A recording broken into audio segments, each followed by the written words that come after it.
Hello friends, welcome back to my YouTube channel. In this video, we will learn about how we can add or change Visa gift card in eBay. First of all, you need to search eBay. I already searched eBay, then click on eBay. Then log in your account.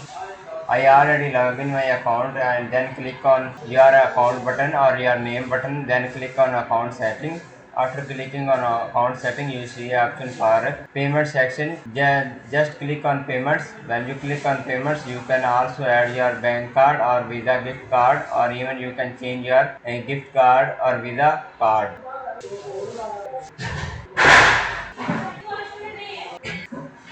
You can see it. You can also add your payment option. Then just click on add payment option. When you click on add payment, you can put the detail of your credit card or debit card. After adding your credit or debit card details, you can it will add in this eBay. But if you want to change, then click on three dots. After clicking on three dots, you can see option for remove or change the your Visa card. Simply you just click on change. When you click on change, you can add a new Visa card details here, or you can also add your new gift card here. This is a tutorial about how we can change or add Visa card in eBay. Thanks for watching.